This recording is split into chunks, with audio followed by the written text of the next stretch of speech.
Welcome, dear children, in the another session of important question and answer of history, class 12th. Today we are going to discuss another three question from the chapter number 1. So look at this question. This question is asked in 2025 in supplementary examination, carrying 3 marks. The first question, actually, there are two questions, and both of the questions are related with each other. That's why I put these two questions together. So first question is, historians considered the Harappan seals as the distinctive artifact. Examine this statement. So this question is asking about how Harappan seals were different artifact from the other civilization, or you can say how it was unique. So you have to prove this statement by giving certain evidence. Look at the another question. It is also related with seals and sealings.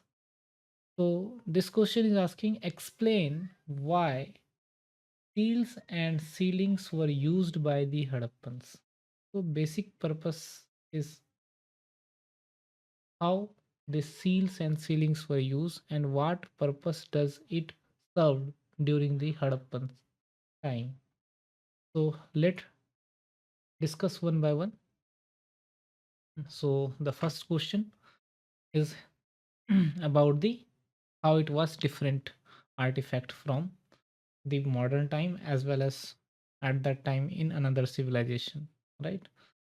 So again you will start from introduction. Look at here. Historians rightly considered Harappan seals as a highly distinctive artifact because, so you are just affirming the question, whatever written in the question, you are affirming that yes, rightly historians is considering it as an different artifacts, right? So number one region, unique material. So these seals were square in shape. Look at here, almost all the seals are in square shape, right? They are made up of steatite, एक soft stone होता था, इससे ये बना होता था. Most of the seals are made up of it, and all these seals are intricate carvings of animal motifs like unicorn, bull, elephant and signs. You can look at here, these are the unicorn, है ना? यहाँ पर unicorn के कई सारे science आपको मिलेंगे. उसके अलावा बुल, एलिफेंट, इन सारे एनिमल के मोटिव्स देखने को मिलते थे, राइट? तो पहला हो गया. Second, it is found in very large number in different parts of civilization. So second point is widespread discovery. अलग अलग तरह के, देखो यहाँ पर आप कितनी अलग तरह की सील्स हैं, राइट? ठीक है, इवन इस तरह के भी मिले हैं, जैसा कि आज के डेट में स्टाम्प होता है, इसके पीछे ये पकड़ने वाला हिस्सा है, राइट? और इसे प्रेस किया जाता होगा किसी चीज़ पर. So we found many seals in different part of Harappan civilization. Third point is source of information. These seals provides us many different kind of information, like in what were the beliefs of Hadappans, their artistic skills, right? Art के बारे में उन्हें आता था, ये हमें पता चलता है. उसमें के जितने भी फ़ोटोग्राफ्स हैं, आप ये देखो, फ़ोटोग्राफ देख के भी हम उनके माइंडसेट का पता लगा सकते हैं, उनके बिलीव्स का पता लगा सकते हैं.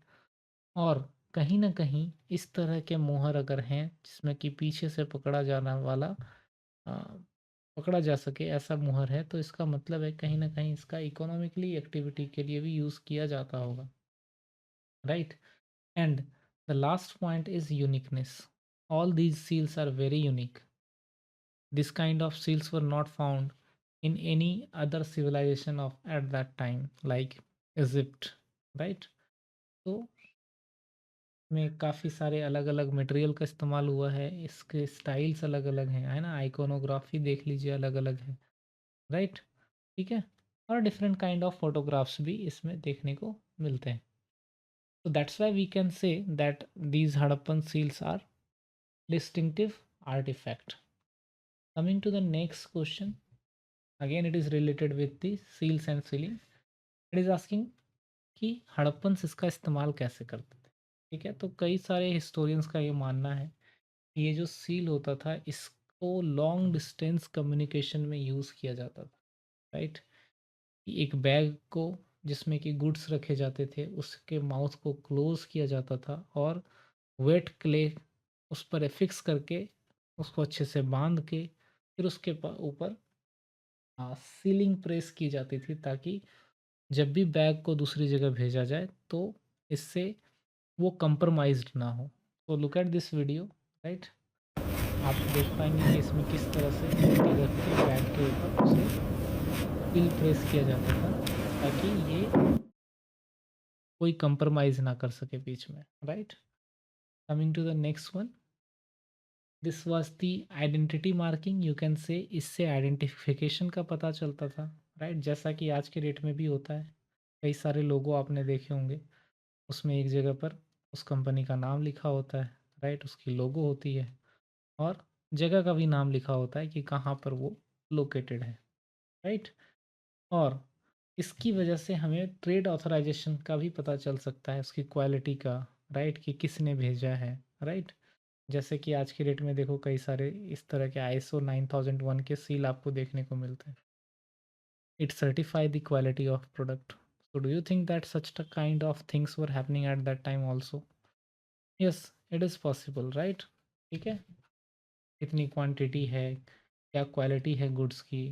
ठीक है, ये सारी चीज़ों की गारंटी सील के थ्रू प्रोवाइड हम कर सकते हैं। इस तरह की ऑफिशियल स्टाम्प या ट्रेडमार्क स्टाम्प आप जिसे कहते हैं उसका इस्तेमाल किया जाता होगा।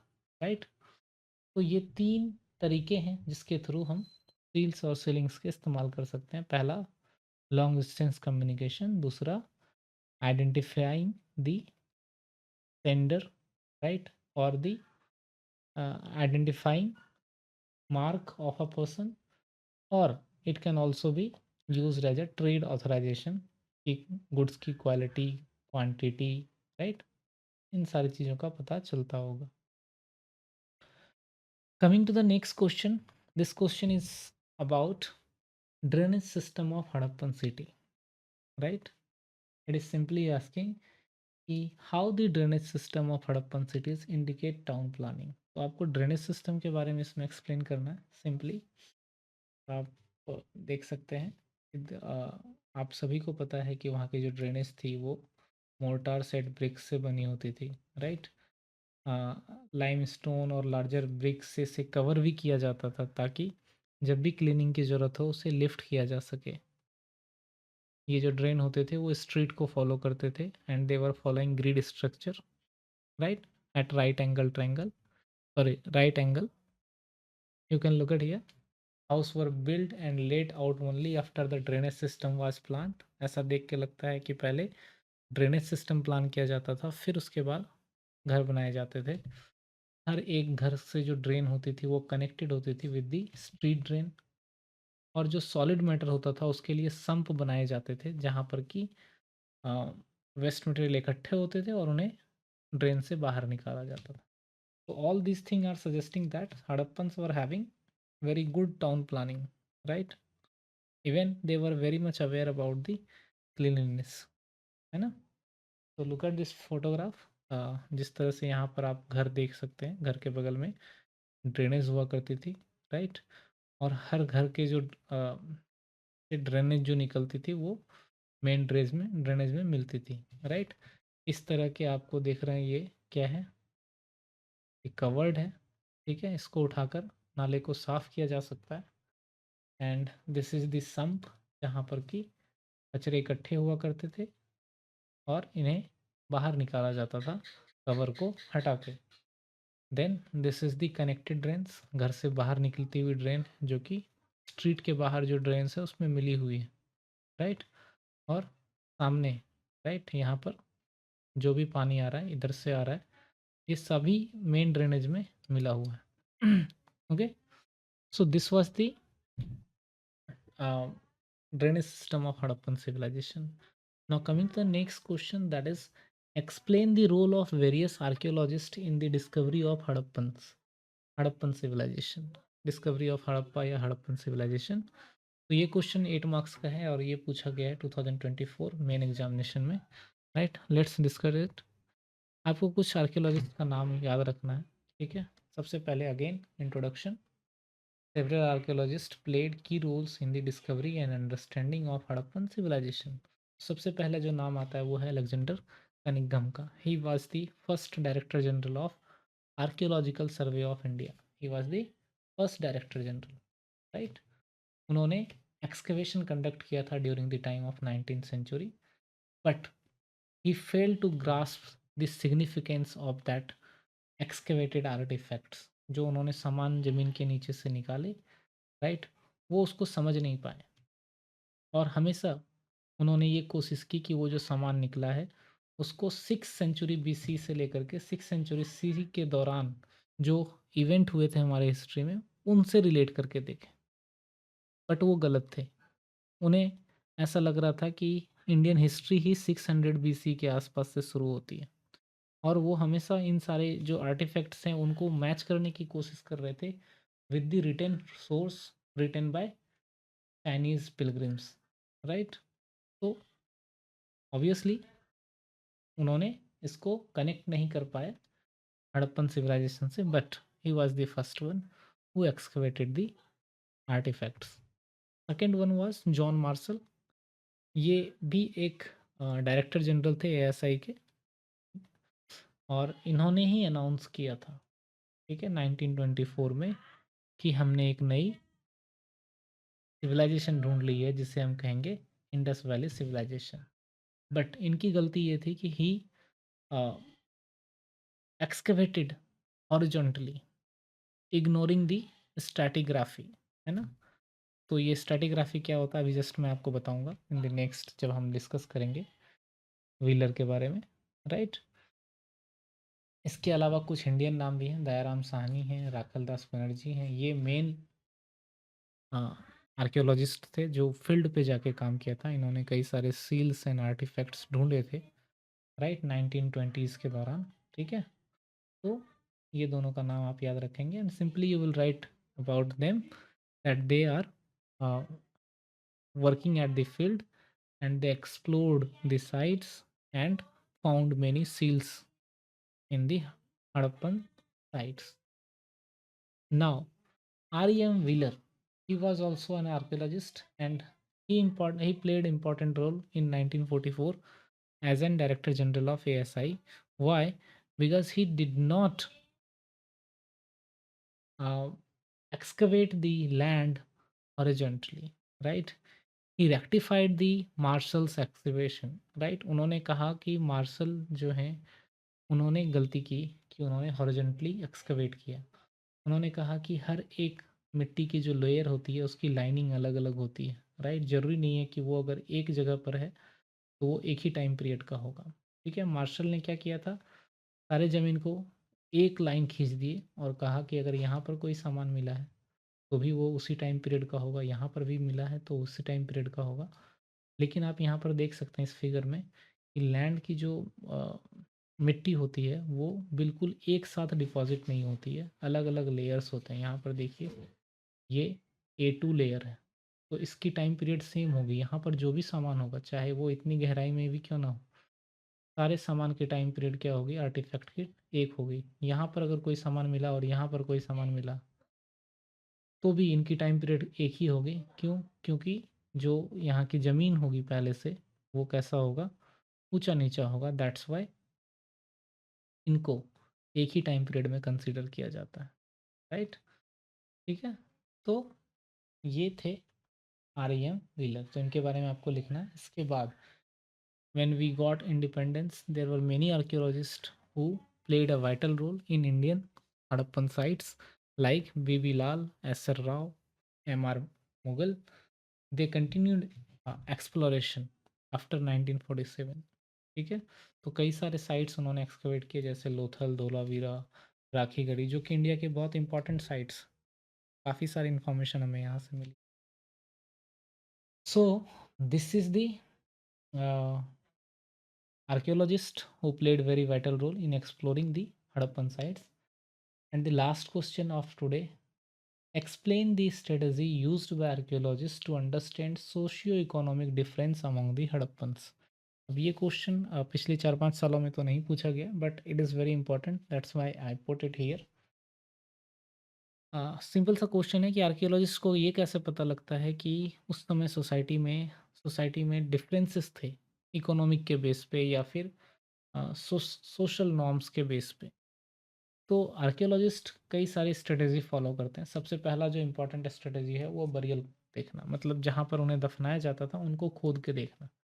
अगर यहाँ पर कई सारे ऐसे सामान मिले जो कि लग्जीरियस हैं, it means that people were having wealth.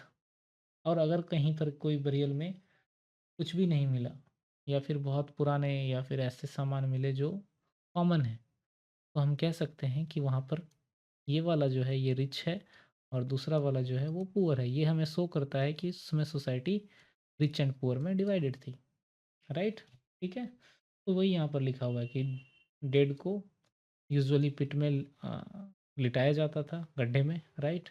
कुछ ग्रेव्स में हमें पोएट्री मिले हैं, ऑर्नामेंट्स मिले हैं, कॉपर मिरर मिले हैं, ठीक है, और कुछ में नहीं मिले हैं। इसका मतलब है वहाँ पर सोशल और इकोनॉमिक स्टेटस के बेस पे डिफरेंसेस था। दूसरा है आर्टिफैक्ट्स। कई सारे ऐसे घर मिले हैं जहाँ पर कि कुछ ऐसे आइटम्स मिले हैं जो लग्ज़रियस हैं और कुछ ऐसे आइटम्स मिले हैं जिससे हम कह सकते हैं कि वो डेली यूज़ के लिए था, है ना? यूटिलिटी के बेस पे हम डिवाइड कर सकते हैं। तो let me show you this picture. अब यहाँ पर जो आप देख रहे हैं ये कुछ लग्ज़रियस आइटम है। अगर कुछ घर में ये मिल रहा है इसका मतलब है वो अमीर होंगे। और कुछ ऐसे सामान हैं जो यूटिलिटी के लिए हैं, मतलब डेली यूज़ के लिए हैं। तो ये हम कह सकते हैं ये कॉमन पीपल का होगा। So it is suggesting that there are certain kind of social hierarchy in the society. Utilitarian items. These things are cornerstones, pottery, body scrubbers, ठीक है, जो कि सभी लोगों के घर में मिला है।